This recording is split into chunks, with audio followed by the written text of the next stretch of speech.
बिस्मिल्लाहिर्रहमानिर्रहीम। अस्सलाम वालेकुम नाज़रीन, आप यूट्यूब चैनल देख रहे हैं। मैं इमरान खान। आज बुध का दिन है और गुज़िश्ता रात जो कुछ हुआ पाकिस्तान तहरीक इंसाफ के साथ और जो इमरान खान साहब की बहनों के साथ, वो अब इस मुल्क की तारीख़ में लिखा जाएगा। रात को इन्होंने तशद्दुद किया, सर्द और ठिठरती हुई रात के अंदर वहाँ पे बुज़ुर्ग ख़वातीन के ऊपर इन्होंने वाटर कैनन का इस्तेमाल किया, ठंडा पानी उनके ऊपर फेंका और ये बहुत बड़ी बहादुरी का सबूत दिया पाकिस्तान की फ़ोर्सेज़ ने। पुरअमन एहतजाज था और सारे लोग अब उसके ऊपर आवाज़ उठा रहे हैं। आलमी सतह पे पाकिस्तान के अंदर लोगों को बहुत तकलीफ़ हुई कि हुकूमत ने ज़्यादती की है। पुरअमन एहतजाज करना हर पाकिस्तानी शहरी का हक़ है और आईन पाकिस्तान इस बात का इख्तियार देता है। आईन पाकिस्तान इस बात की ज़मानत देता है कि आप पुरअमन एहतजाज कर सकते हैं। लेकिन पुरअमन एहतजाज के लिए बैठे हुए लोगों को ठंडा पानी फेंक कर सर्दी रात में उन्हें वहाँ से मुंतशिर करना, जिसमें कई लोग ज़ख्मी भी हो गए। मैंने बताया कि उसमें शाहिद खटक काफ़ी ज़ख्मी हो गया, कुछ और लोग ज़ख्मी हो गए। तो ये बड़ी ज़्यादती इन्होंने की और इनको मिला क्या? अलीमा खान जाते हुए ये कहकर गई कि मैं मंगल को फिर आऊँगी, यानी मंगल तो दोबारा आएगा और वो मंगल को फिर आएगी। तो ये रियासत की एक नाकामी है। रियासत हमेशा वो रास्ते ढूंढती है जहाँ पे वो उस सिलसिले को रोके जिससे वो परेशान हो रही है, ना कि वो फॉर द टाइम बीइंग किसी चीज़ को कंट्रोल कर ले और वो चीज़ उससे बड़ी होकर सामने आ जाए। ये रियासत की नाकामी का मुंह बोलता सबूत है। इनके पास कोई हल नहीं है, एक के बाद एक नमूना लॉन्च करते हैं और मिलता कुछ नहीं है। फजल रहमान साहब भी इसके खिलाफ बोल उठे। फजल रहमान साहब ने कहा, देखें पुरअमन एहतजाज करना हक़ है लोगों का और मैं शदीद मजम्मत करता हूँ जो कुछ भी किया गया रात के वक्त। फिर उन्होंने कहा कि कैदी से मुलाकात करना उनके ख़ानदान वालों का एक बुनियादी हक़ है और ये मुलाकातें नहीं रोकी जानी चाहिए। ये ज़्यादती की जा रही है, अरकान असम्बली के साथ वहाँ पर बड़ी ज़्यादती की गई है। इस पर फजल रहमान साहब ने आवाज़ उठाई। सुहेल अफरीदी का भी रद्द-ए-अमल आया, वज़ीर आला खैबर पख्तूनख्वा का। वो ये कह रहे हैं ये जुल्म, जबर और फस्तायत सब लिखा जा रहा है और सब याद रखा जाएगा। वक्त हमेशा एक जैसा नहीं रहता, क्योंकि मेरा रब जिसको चाहता है बादशाहत दे देता है और जिससे चाहता है छीन लेता है। जमहूरियत में कुर्सी कभी किसी एक के पास होती है तो कभी दूसरे के पास। हमारा हर एक कदम आइन और कानून के मुताबिक है। हकीकी आज़ादी की जद्दोजहद में हमने कभी कानून को अपने हाथ में नहीं लिया। इसके बावजूद कुछ दिन पहले इमरान खान साहब की बहनों पर तशद्दुद किया गया और उनको बालों से पकड़ा गया। कल उन पर सर्दी की ठंडी रात में पानी फेंका गया। इनको एक दफ़ा फिर ज़मीन पर गिराया गया। ये पंजाब के ज़िला रावलपिंडी में अडियाला रोड पर किया गया है। इस सूबे में एक औरत की जाली हुकूमत है। कल जब उनकी बारी होगी तो फिर औरत कार्ड खेलने वालों के साथ भी कोई जवाब नहीं होगा। जो इनको लाए हैं, जिनके दम पर ये उछल रहे हैं, तो 1947 से लेकर आज तक वो बच जाते हैं।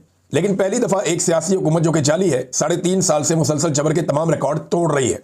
औरतों और बच्चों से लेकर बूढ़ों तक, वर्कर से लेकर वज़ीर आला तक और वज़ीर आला से लेकर साबिक वज़ीर आज़म तक, किसी को भी नहीं छोड़ा गया। हर एक बंदा जुल्म का निशाना बना। इनमें से एक भी ना एंटी स्टेट है, ना कोई मुजरिम और ना ही करप्ट है, लेकिन तुम सब हो और फिर बर्दाश्त नहीं कर पाओगे। यानी तुम्हारे साथ ये सारा कुछ होगा, तुमसे फिर बाद में बर्दाश्त नहीं होगा। आगे बुशरा बीबी के बारे में, इमरान खान के भांजे के बारे में लिखा है। फिर उन्होंने ये भी लिखा कि कोई केस हो या ना हो, औरत का बीवी होना, बेटी होना या बहन होना, कोई एक चीज़ भी काम नहीं आएगी। ये इस मुल्क में कर दिया गया है। ये सब लिखा जा रहा है और सब याद रखा जाएगा। देखिए ये जो कर रहे हैं ना, बुशरा बीबी तो गैर सियासी खातून है। इमरान खान साहब का तो स्टेटमेंट बाहर आता है ना, जिससे डर है। या आसिम मुनीर को पसंद नहीं है कि इमरान खान साहब ने ज़हनी मरीज़ किया और ये बड़ा इशू बन गया है। ये इतना बड़ा इशू बन गया है ज़हनी मरीज़ का लफ्ज़ कि ये आसाब पे सवार हो गया मिलिट्री एस्टेब्लिशमेंट की। इमरान खान साहब की एक खूबी है कि वो जिस शख्स को जो लफ्ज़ दे देते हैं या जिसके बारे में जो बोलते हैं, लोग फिर उसको उसी तरह से देखना शुरू हो जाते हैं और थोड़े अरसे के बाद उसका इमेज ही वो बन जाता है। ये प्रॉब्लम है। अब इमरान खान साहब ने आसिम मुनीर साहब को ज़हनी मरीज़ का खिताब दे दिया कि ये ज़हनी मरीज़ है। अब हर इवेंट के बाद लोगों को लगता है कि शायद ये ऐसे ही है। अब जो गुज़िश्ता रात हुआ, कोई नॉर्मल ज़हन का आदमी तो ये नहीं कर सकता, जिसका भी फैसला था रात को। ये जो कुछ भी किया गया, एक नॉर्मल जहन वाला आदमी 70 साल से बड़ी उम्र की खवातीन, उनको वाटर कैनन के साथ ज़मीन पे तो नहीं फेंक सकता, तेज़ धार पानी के साथ उनको ज़ख्मी तो नहीं कर सकता। नॉर्मल दिमाग के आदमी ये नहीं करते। तो ये जो इमरान खान कहता है वो फिर ये साबित करने में तुल जाते हैं सारे के सारे। और बजाय इसके कि कोई अकल को हाथ डालें, वो थोड़ा अकलमंदी का सबूत दें। यानी कोई आसिम मुनीर साहब के आसपास ऐसा कोई आदमी नहीं है जो उनको ये बताए कि जनाब ये आपका मुकाम नहीं है, इन चीज़ों से बाहर निकलें, इमरान खान की मुलाकातें खोलें। तनकीद होती है तो उसको बर्दाश्त करें। और आहिस्ता आहिस्ता जो तनकीद करने वाले लोग हैं उनको भी इस बात का आइडिया होगा कि तनकीद का लेवल क्या होना चाहिए। तनकीद का असर तभी होता है जब वो लॉजिक के साथ दलील के ऊपर हो, और जो लोग दलील से बात करते हैं उनकी बात सुनी जाती है, लंबे अरसे तक सुनी जाती है। जो गालम गलोच करते हैं थोड़े अरसे के लिए आते हैं, यूं करके ऊपर जाते हैं, यूं करके नीचे जाते हैं। ये मैं अब से नहीं, कई सालों से होता हुआ देख रहा हूं। तो कंसिस्टेंट होना चाहिए और दलील के साथ बात करनी चाहिए। अब बुशरा बीबी की भी मुलाकातें नहीं करवा रहे भाई, वो तो चलो गैर सियासी है ना, उनकी बेटियां तो बाहर आके कोई स्टेटमेंट भी नहीं देती। उनके फैमिली के जो लोग हैं जो मिलकर आते हैं वो तो कभी कोई बयान भी जारी नहीं करते। तो ना वो सियासी गुफ्तगू करती हैं। लिहाजा ये कैसे मुमकिन है कि उनकी मुलाकातें भी बंद कर दी जाएं। बुशरा बीबी की मुलाकातें भी इमरान खान साहब के साथ ही बंद की हुई हैं। उनकी फैमिली को मिलने भी नहीं देते। जो सामान वो लेकर गए हैं बुशरा बीबी के लिए वो भी नहीं देने दिया गया। सर्दी आ रही है, सर्दी ज़्यादा है, उनको नया सामान चाहिए, सामान भी नहीं देने दे रहे, और वो भी कहते तन्हाई में बुशरा बीबी इमरान खान साहब के साथ साथ। तो ये सारा कुछ जो है ये कोई नॉर्मल आदमी नहीं कर सकता। और दूसरी बात आप ये ध्यान में रखें कि एक खातून है, खातून कैदी के हुकूक को इस तरह छीन लेना ये कोई आम बात नहीं है। और वो साबिक खातून अव्वल भी है।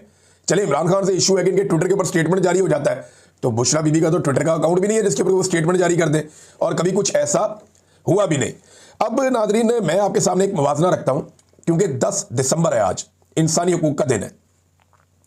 आज इंसानी हकूक का दिन है, और पाकिस्तानी होने के नाते मुझे इसलिए भी बात करनी है कि पाकिस्तान दुनिया के उन चंद ममालिक में है जिनमें इंसानी हकूक की धज्जियां उड़ाई जा रही।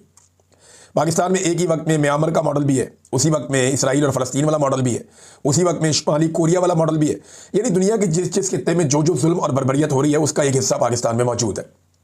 पाकिस्तान को एक ऐसे पिंजरे में कन्वर्ट किया जा रहा है जिसके अंदर जो लोग मौजूद हैं उन्हें खाने के लिए भी कम मिलता है, बोलने के लिए भी कम मिलता है, सोचने के लिए भी कम मिलता है, और उनको एक मुश्किल तरीन जिंदगी में घेर लिया गया।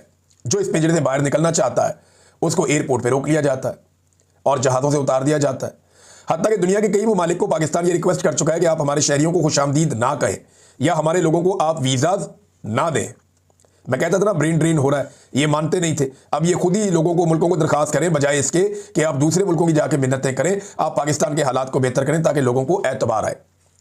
तो 10 दिसंबर है नाज़रीन, इंसानी हकूक का दिन है। ये दिन एक और हवाले से बड़ा इंपॉर्टेंट है। 10 दिसंबर 2000, आज से 25 साल पहले, नवाज शरीफ साहब फौजी डिक्टेटर के साथ डील करके पाकिस्तान से भाग गए थे। नवाज शरीफ ने 425 दिन की जेल काटी थी, 1 साल और 2-3 महीने, 1.25 साल की जेल काटी नवाज शरीफ साहब ने। 1.25 साल जेल काटने के बाद मियां नवाज शरीफ साहब की बात हो गई। मियां नवाज शरीफ साहब की खानदान की औरतों ने बड़ा रोल प्ले किया था इसमें, और नवाज शरीफ साहब की ये डील हासिल की फौजी डिक्टेटर से, और नवाज शरीफ साहब 10 साल का मुआहदा करके पाकिस्तान से भाग गए। एक 10 दिसंबर की रात वो थी कि रात के अंधेरे में डील फिट हो गई, ब्रीफ केस इकट्ठे हो गए, कीमती सामान जमा कर दिया गया, और रातों रात ये लोग भागे, और 10 की सुबह नवाज शरीफ साहब को पाकिस्तान से निकाल दिया गया। एक 10 दिसंबर आज से 25 साल पहले आया था, और एक 10 दिसंबर आज आया। ये वो 10 दिसंबर है भी। अब रात के अंधेरे में फिर औरतों का किरदार, नवाज शरीफ के घर की औरतों का किरदार क्या था? नवाज शरीफ के लिए डील हासिल करो, जर्नैल के साथ तरले मिन्नत करो, नवाज शरीफ को पाकिस्तान से बाहर निकालो, डील करके भाग जाओ। इमरान खान के घर की औरतों का किरदार क्या है आज 25 साल के बाद, 10 दिसंबर की रात, और वो सामना कर रही हैं टिटरती हुई ठंड के अंदर वाटर कैनन का, ठंडे पानी का, और उनके ऊपर तशद्दुद किया जा रहा है, उन्हें ज़मीन पर फेंका जा रहा है। ये फ़र्क है नवाज शरीफ के ख़ानदान में और इमरान खान के या शौकत खानम के ख़ानदान में। रात एक जैसी है, एक तरफ डील हो रही है, एक तरफ भागा जा रहा है, दूसरी तरफ डट कर खड़े हो रहे हैं और ये कह रहे हैं कि हम अगले हफ्ते फिर आएंगे। और जेल के अंदर भी एक आदमी बब्बर शेर की तरह गरजता है, वो भी डट कर खड़ा है कि हम पीछे नहीं हटते।